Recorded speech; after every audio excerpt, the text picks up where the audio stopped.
Hey, what's going on, guys? Welcome to the channel. I'm Ben, and this is my 2018 DR650, and if you guys have been watching recently, I've been working on this bike a lot. We've done quite a few things to sort of mod it into a dual sport adventure type bike that I can ride basically wherever I want, everything from highway to single track. And we've been doing a bit of that recently, kind of heavy on the single track side of things, and actually on the day that I took the DR to the 2-mile single track, which is kind of the most insane, intense single track that I've got in my area, I had a bit of a problem with it, not on the single track, but actually on the way home, running somewhere around 55, 60 miles an hour around the corners. When I would sort of come into the corner, I would decelerate and then sort of try to accelerate out of the corner, and about halfway through accelerating out of the corner, the bike 3 or 4 times would stumble. I would get back on the throttle. We would kind of be to the point where I'm taking off and about ready to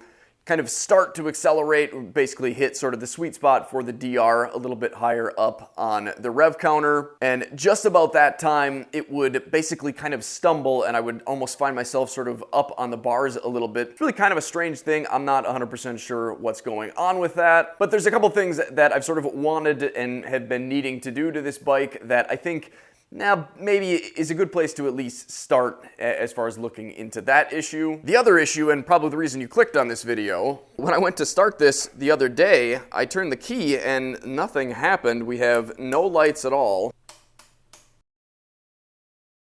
You guys actually have not seen the video yet, but my dad and I took the XR and the DR out to Knobby Ridge single track just for sort of a comparison to see how they did back to back on those trails. They're kind of more flowing, open single track, but still with some difficult obstacles. And after I got both bikes home, I basically just parked them in the garage like I normally do, but when I went to start this with the clutch in and the kill switch in the run position, if I hit the start button, we get absolutely nothing. And at first I was sort of taken aback by this and wondering why the bike would just all of a sudden have nothing happen when I turned the key. I thought maybe a blown fuse, something wrong with either the ignition or the kill switch, although you should still get lights when you have the kill switch either in the on or off position. So I wasn't too sure until I thought back and realized that there was yet another issue that I had with this bike during that ride.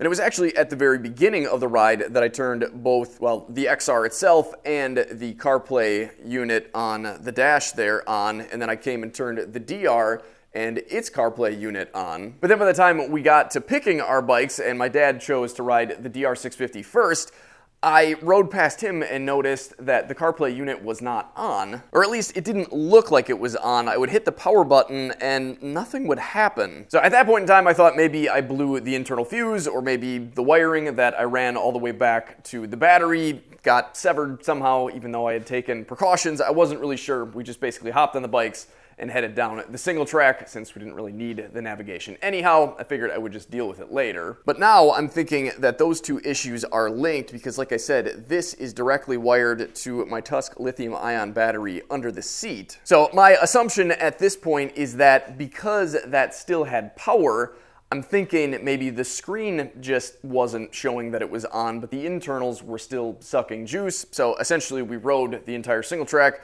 with that pulling some power. At that point in time, of course, it wasn't a big deal until I brought it back and let it sit in the garage for a couple days before trying to start it again. Now, while I'm not 100% ruling it out, I don't think that the stumbling issue and the, well, probably dead battery issue are linked. To look into either issue, I'm going to need to pull the seat off, which means I need to pull the side panels off. So we might as well dig in, and I'll get to trying to amend the first two issues, and then we'll work on, well, hopefully getting the bike going again. If you guys have ever had problems with a Phillips screwdriver in any of these Phillips looking heads, because they're not actually Phillips heads, they are a JIS head, which stands for Japanese Industrial Standard. So these are a slightly different pitch than a standard Phillips. So they're specifically designed to work with the fasteners on a metric bike like this. They almost feel like they lock into place and have a magnetic tip, so it really makes things a lot easier when you're working on bikes like this. I would highly recommend using this since it is technically the proper tool for the job. I can put a link for them down in the description. They come in a set of 4 and are really pretty inexpensive. Another thing that I realized the last time that I had this thing apart and put the panels back on is that towards the front here, you've actually got this little bracket that's supposed to slip over this little knob that sticks off of the airbox. The opposite side has the same thing. I'm sure it's not a huge deal, but it's definitely not something that I ever paid attention to before because I didn't know it was there. So I figured I'd share it with you guys. This side has the same thing right there. This side also just hangs off of another little pawl that sticks out of the airbox on this side. I swear I like this bike more and more every time I look at it. Well that's interesting.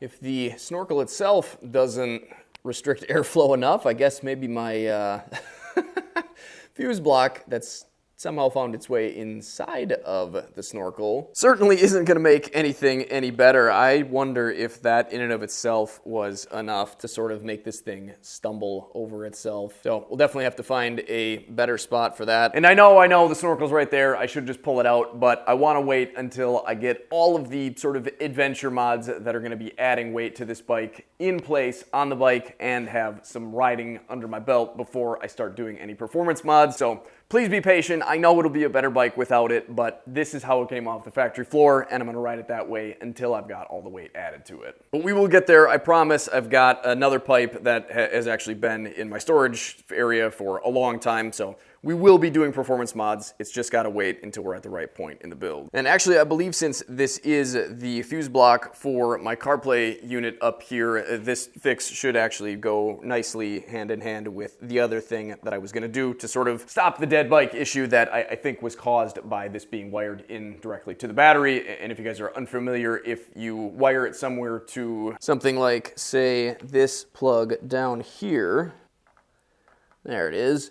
This will only be powered when the bike ignition is turned to the on position. So instead of being able to drain the battery because it's directly connected to it, when I just turn the key off, or when I would have turned the key off at the end of the last ride, I would have basically killed the power to this, saving the battery and saving me the hassle of having to figure out what's going on and hopefully just charging this back up. And I found a plug and a few terminals on Amazon that I will be wiring up and plugging into this. I'll put links for that stuff down in the description, and we will get to that. But first, I'm going to do something that I think may have a little bit of an impact on, well, the bike as a whole and the bike's health.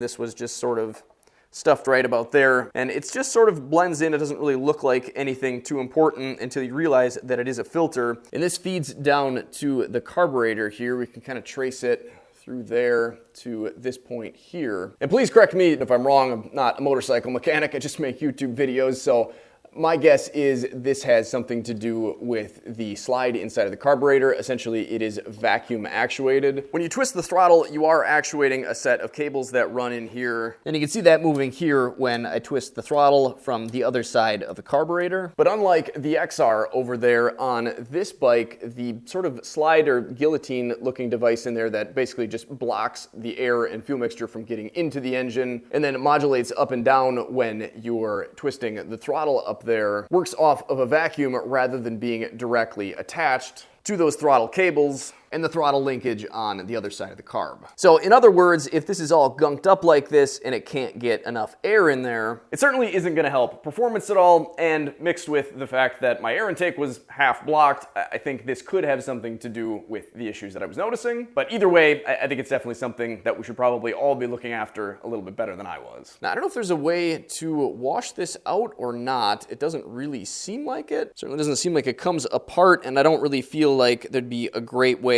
to wash this out. So instead, I bought this uni filter that is supposedly washable and does not require any oil. So it should be as simple as plugging it back in there. And this is not a sponsored part. I did purchase this off of Amazon myself. Looks like we get a zip tie and a little hose clamp. It appears that this diameter is maybe a little bit smaller, so maybe that hose clamp will come in handy.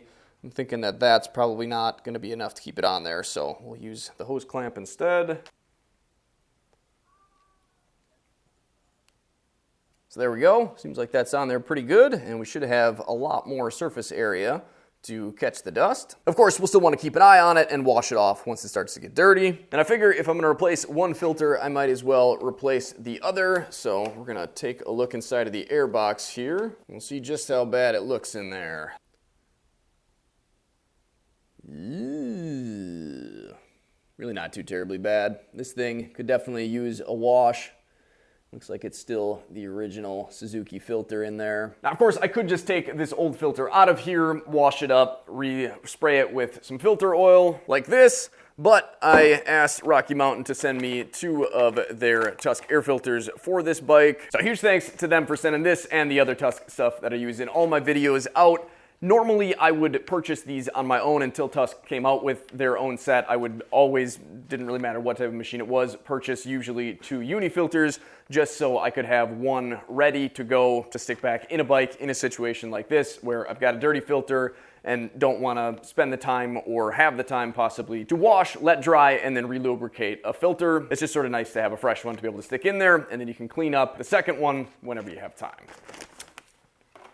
Oh, look at that. They even give you a zip top bag so you can store your second filter in. Usually I always had to find a bag to stick it in, so that'll be kind of nice. And even more convenient than that, it looks like they give you a set of their gloves for applying the filter oil, which is also pretty nice. Now, if you guys are unfamiliar, this is definitely something that every dual sport rider I think should know how to do. However, I'm certainly not a professional and don't really feel like I'm the right person to give advice, but essentially what you want to do is entirely coat the inside, outside, and everything in between. There's lots of different types of sprays available out there. Basically, this is just going to sort of attach itself to the foam, and then as the engine draws air through the filter, all the little webs of foam will be coated in the oil. So instead of the dirt and debris making its way straight through the foam, it instead gets trapped by the oil that is coating every single part of the filter.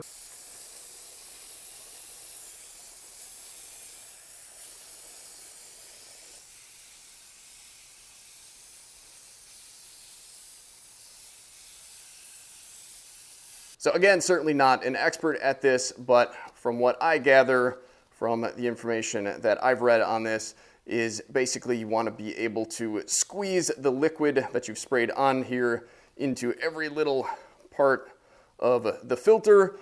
And so essentially you've got to give it a good squeeze so it can kind of get squeezed out of the more heavily saturated areas and move to the less saturated areas so you get the whole thing uniformly covered.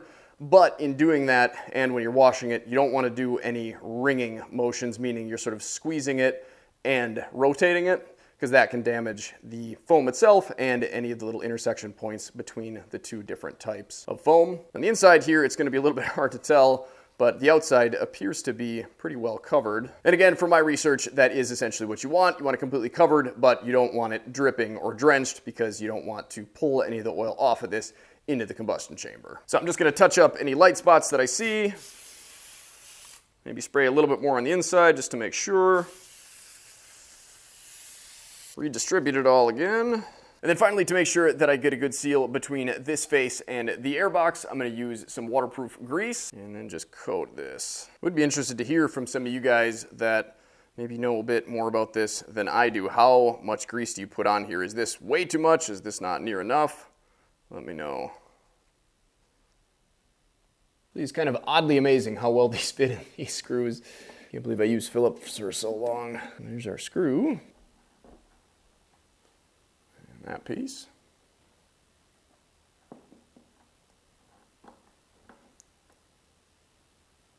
And our nasty old filter. Ooh, you definitely want to avoid that. I'm always really kind of concerned that this is going to happen to me when I reinstall one of these. The little plastic piece in here is essentially just to keep this filter media from being sucked into the engine. It just kind of keeps it rigid. It also helps you seal by sort of fitting just inside of the lip here.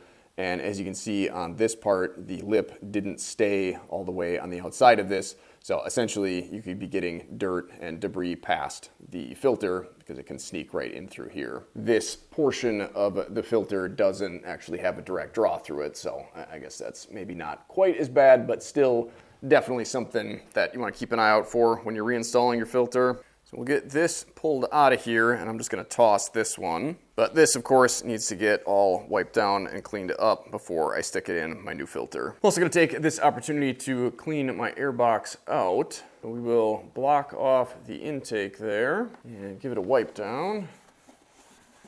Now you can actually see how far that snorkel goes down in there. That's definitely quite the straw, and certainly is going to add some restriction, especially coupled with a fuse block stuck halfway in it. Definitely don't want that on your new filter. Now is also a great time to pull this off. Dump anything in there that's out. Ugh, that's certainly not good.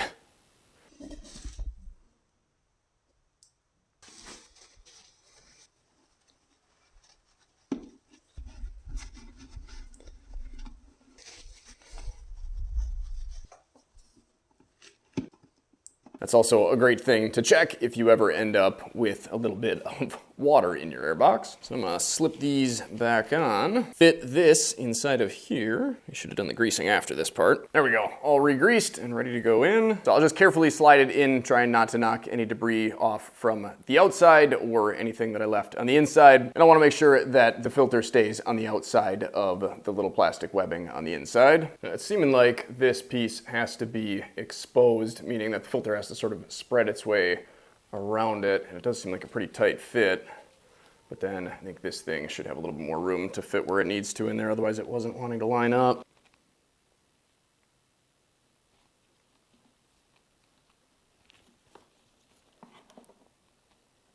And so it's a little bit hard to tell whether it's in the right spot or not until you get that bracket in place.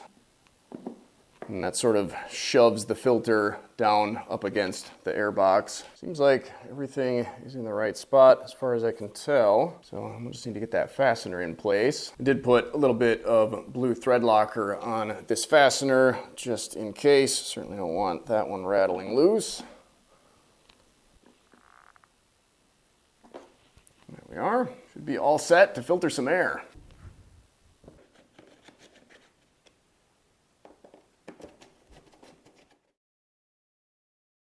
So now with that all sorted, we should probably get the bike running again, but of course before I do that, I want to make sure that my CarPlay unit is not going to again have some sort of issue and drain my battery. And these are the plugs and terminals that I'm going to use to plug the CarPlay unit into that little keyed accessory wire here.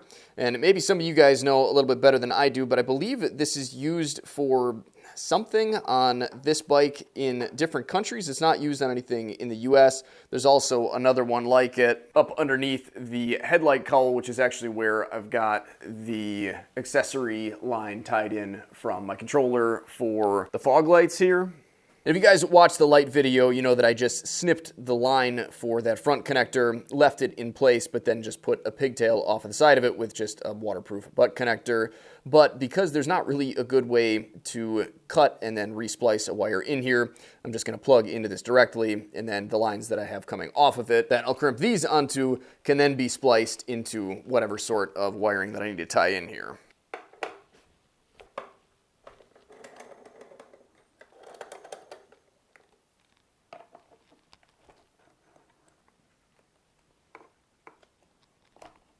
I'm going to pull this right out of here. And while I'm working on the wiring, I'll use my lithium battery charger tender here with the alligator clips to get this charged up while I wait, or while I wire, I should say.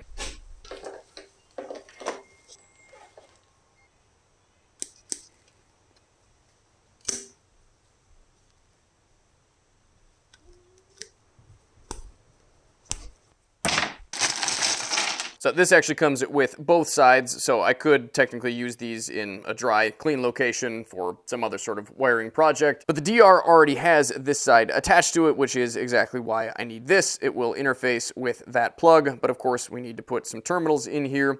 And because this comes with both sides, it also comes with the terminals that go into each side. So again, the DR already has these terminals inside of that plug. So that means this side has to go into this plug. So these will just slip into the back side of this plug and then protrude from the opposite side. Before I insert these in here, I've got to get them crimped on to the ends of my wires here. And for that, my regular Tusk crimper here will not work. I'll instead need this specialized crimper that is intended solely for these type of terminals. Now, because these do have to go in here in a specific orientation, I want to make sure I know which side is going to be my black and which side is going to be my red. Those will of course interface with the orange and black on the bike. And it looks like this side is going to be the red side, the far side will be the black, and because this has to be inserted in that direction, I want to make sure that I crimp this on in this orientation. Same deal with the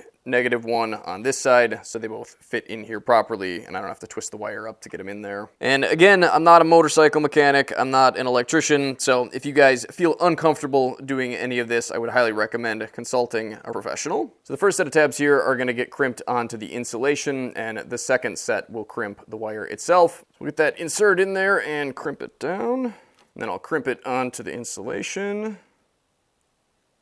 like so. And this is ready to be inserted in the plug and attached to the bike. Out of the garage, chickens. Out, out, out, out, out. No pooping in the garage, Dave. So we've got orange on the top side here, and again, this is going to plug in like that. So that means I want my red on the top side. I'll just slip those into there. And they will slip through and pop into place. Both of the little tabs popped up and are completely inserted, so this should be ready to go, and we don't have any wires showing, so that's a good thing. So then I can just plug this into here. There we are. So then I can just run this to a safe location where I can tap into it with multiple devices if needed. And of course, I want to keep in mind that my seat is going to have to slide under here, so we want to keep that plug nice and low. Probably just feed it through next to the battery here. And that'll fit next to my little teeny battery in there. What you doing in here, chicken? Oh, come on, you guys. What did I just say? Get out, get out, get out, get out. Go, go, go, go, go. Go, go, go. Go on, get out of here. Keep your ladies out of the garage, Dave. So these are the butt connectors that I'm going to be using. I actually ordered them off of a site that claims to have basically Japanese manufacturing quality parts. And they do seem to work really well. There's no sort of affiliate link or anything for them, but I can put a link for these down in the description as well. These also have two different crimping areas, one for the wire itself and then one for the sheathing.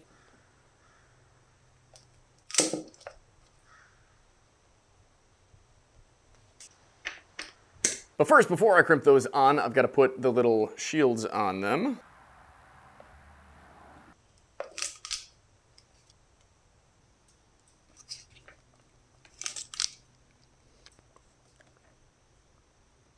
I also made these little extensions with the reverse connections on them, so these will plug directly into the two terminals that I just crimped onto the positive and negative that run up to my CarPlay unit. I could have crimped them right to the end of the wire that's running to the factory terminal that we plugged into with that new plug that I crimped on, but because I've got something else that I'm going to need to tap into with this, I've made a second set of extensions, so I can run both of these off of these terminals, plug my CarPlay unit in, and then I'll have the second set ready to go when it's time to install my next accessory that I'm going to be wiring in here. And to get that all connected, I'm just going to use two of these little shrink wrap tubes that come with a little bit of soldering material inside of them. The blue portion is a bit of adhesive, so the whole thing should be pretty well sealed up, all soldered together, and I can run two connections off of a single wire. These will just get slipped over the top.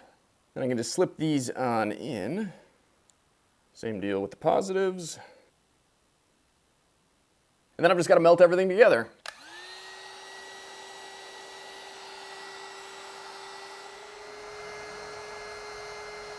So now the solder in there has liquefied and encased the ends of the wires. The adhesive on each end of the tube has also melted and sort of glued everything together, which should keep the water out. I am still going to wrap each one individually with some electrical tape just to make sure that there aren't any stray wires poking out.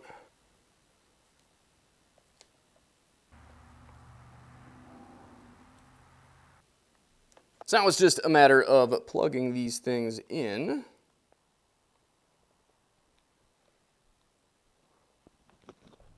Sticking the not very charged battery back in, hooking up both the bike's connections and the connections for my lights. And then I can turn the key and see if this fixed it. Which it didn't. And this thing was only showing 2.2 volts, so basically I just had 2 dead of a battery to bring it back to life in that short amount of time. I have had to charge other lithium batteries that I've killed with other devices on different bikes, and this worked totally fine then. I just had to leave it on a bit longer. Luckily though, I always keep a Tusk jump pack in my riding hydration vest here. So we can just plug this thing in, and that should get us going again.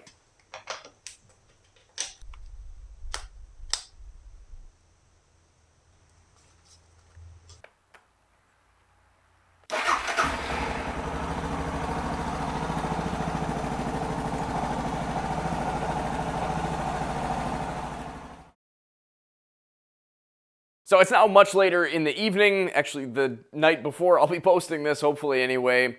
I took this out for a ride after I got it fired up and realized that I screwed something up, because when I turned the key on or off, it had no effect on the CarPlay unit. And that's because I accidentally grabbed the wires from the fog lights, which already have their own accessory cables, so they certainly didn't need to be plugged into an accessory port for their power. So I had to switch those out, put some terminals on those that I could connect to my battery terminals, and then unhooked and unwrapped the wiring that I had for the CarPlay unit. So this is now my line for the lights, and this is my line for the CarPlay unit, which now is plugged into one of the ports that is wired all the way back to the keyed accessory wire down here underneath my little breather here. And I did have to stick this sort of down in the valley here rather than up on the top, because if it's up on the top of the airbox like the old one was, then the seat doesn't quite fit in there right. But it seems like that should be in a good spot.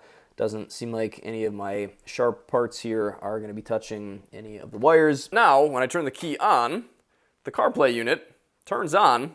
My lights also work just fine, so that's good. And then if I turn the key off, this goes off. So hopefully anyway, no more dead batteries, batteries charged up. We've got the new air filter in the airbox, the new little breather filter on the carb vent. So I think we're ready to head out for a test ride. I'm gonna get this thing put back together, and then first thing tomorrow, which will be the morning before you guys are seeing this, I'll take this thing out for a test ride and see if my little weird bog issue has been fixed. I might get a few raindrops here on the ride, so better get this over with quick, I suppose. So definitely already liking the fact that this is now linked to the key rather than having it just always attached to the battery. It was kind of nice that it was on all the time even when I shut the bike off, if I needed to go to it for something when I'd already shut the bike off. But it just never really seems to want to reconnect that way. So if I would walk away and then come back, a lot of times it would not automatically connect, and then basically I had to shut it off, which is much more annoying than just turning the key on and going. So definitely liking that already. Would highly suggest doing it that way. Glad I tested it the other way, but this seems like the way to go. As far as the stumbling issues that I had, or I guess whatever you want to call it, it seems like this is much better. We'll hit a few corners here just to make sure. I don't know if it really helped the performance otherwise. I almost want to say that it did. I pulled a wheelie before I filled up, and I don't know. It sure seemed like it came up a little bit easier, but maybe that's because I was on reserve and almost empty.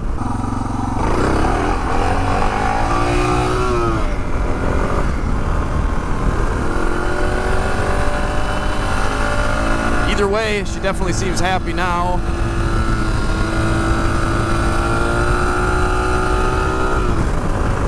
Oh yeah, no hesitation whatsoever. I kind of like coming out on stormy days and going for a ride. Just something a little different.